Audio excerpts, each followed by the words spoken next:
semuanya, perkenalkan kami dari kelompok 1 mata kuliah Filsafat Hukum Undiknas. Kelompok kami beranggotakan 9 orang, diantaranya Tio Adiputra Susanto, Imade Timur Pradana, Ide Bagus Rahmana Aditya Putra, Ana Agung Istri Indira Maharani, Dwi Wahyu Heni Indira Putri, Maria Vanessa Dayu Aka, Igede Aris Putra Wahyu Wicaksana, Iputu Anitya Maharani, dan Igusti Ayu Ratih Pratnyaswari Munang.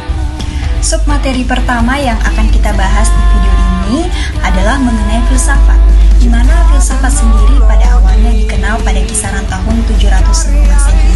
Mengenai definisi filsafat, nantinya video ini akan menjelaskan beberapa pandangan dari para ahli mengenai pengertian filsafat itu sendiri. Submateri kita yang kedua akan membahas mengenai hukum, di mana hukum sendiri merupakan suatu perwujudan dalam hidup bersama manusia.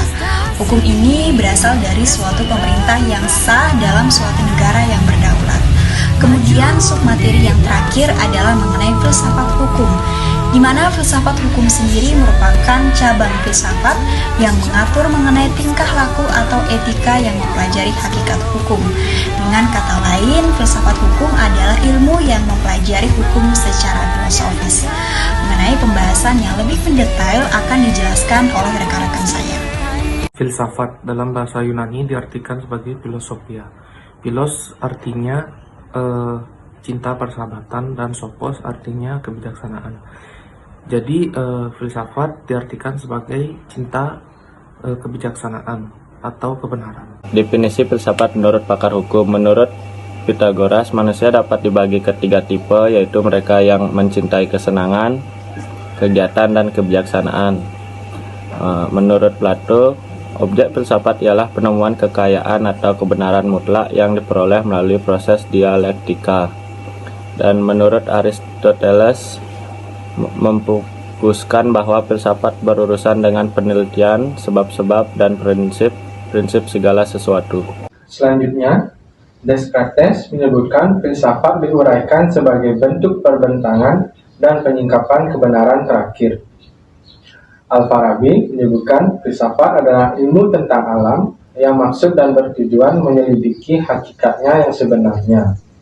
Sedangkan Immanuel Kant menyebutkan filsafat adalah ilmu dasar segala pengetahuan yang mencakup di dalamnya 4 persoalan, yaitu metafisika, etika atau norma, agama, serta antropolog.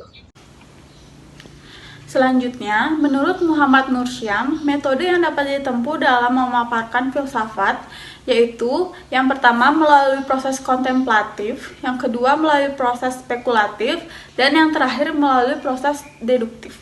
Hukum. Menurut Purnadi Purbacaraka dan Sukanto mengatakan ada 9 arti hukum, yakni yang pertama ilmu pengetahuan tersusun secara sistematis atas dasar kekuatan pemikiran. Yang kedua, disiplin, yakni suatu sistem ajaran tentang kenyataan atau gejala-gejala yang dihadapi. Yang ketiga, norma, yakni pedoman atau patokan sikap, tindak, atau perilakuan yang pantas atau diharapkan. Yang keempat, tata hukum, yakni struktur dan proses perangkat norma-norma hukum yang berlaku pada suatu waktu dan tempat tertentu serta berbentuk tertulis. Baik, saya akan lanjutkan. Yang kelima ada petugas, yakni pribadi-pribadi yang merupakan kalangan yang berhubungan erat dengan penegak hukum atau law enforcement officer. Yang keenam ada keputusan penguasa, yakni hasil proses diskresi. Yang ketujuh ada proses pemerintahan, yakni proses hubungan timbal balik antara unsur-unsur pokok dari sistem kenegaraan. Yang kedelapan ada sikap, tindak ajek atau perilakuan yang teratur, yakni perilakuan yang diulang-ulang dengan cara yang sama yang bertujuan untuk mencapai kedamaian. Di sini saya akan melanjutkan materi dari teman saya, yang dimana yang kelima ada jalinan nilai-nilai, yaitu jalinan dari konsepsi abstrak tentang apa yang dianggap baik dan buruk. Oleh karena itu, dalam rangka mendefinisikan hukum, maka kesimpulan unsur tersebut menjadi pertimbangan bagi siapa saja hendak yang merumuskan hukum.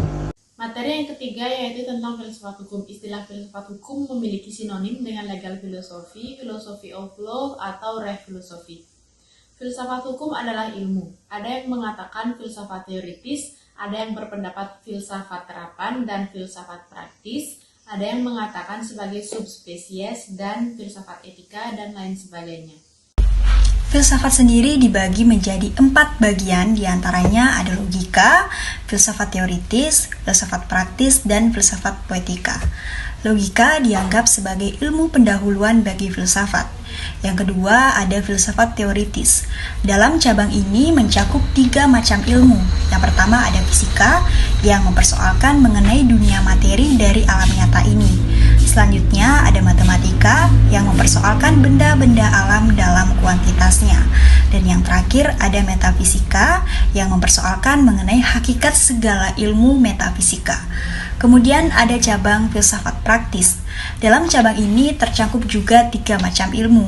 Yang pertama ada etika yang mengatur mengenai kesusilaan dan kebahagiaan dalam hidup perseorangan. Kemudian yang kedua ada ekonomi yang mengatur mengenai kesusilaan dan kemakmuran dalam keluarga. Dan yang terakhir mengenai politik yang mengatur mengenai kesusilaan dan kemakmuran dalam suatu negara. Cabang yang terakhir adalah filsafat poetika. Filsafat poetika biasa disebut dengan filsafat estetika, di mana filsafat ini meliputi kesenian dan lain sebagainya. Pada cabang ilmu etika dibagi lagi menjadi filsafat hukum. Filsafat hukum sendiri merupakan cabang filsafat yang mengatur mengenai tingkah laku atau etika yang mempelajari hakikat hukum. Dengan kata lain, filsafat hukum merupakan ilmu yang mempelajari hukum secara filosofis. Mengapa sih para filsuf itu bisa berfilsafat atau berfilosofi? Karena seperti merujuk dari kata-kata René Descartes, I doubt, therefore I think, therefore I am.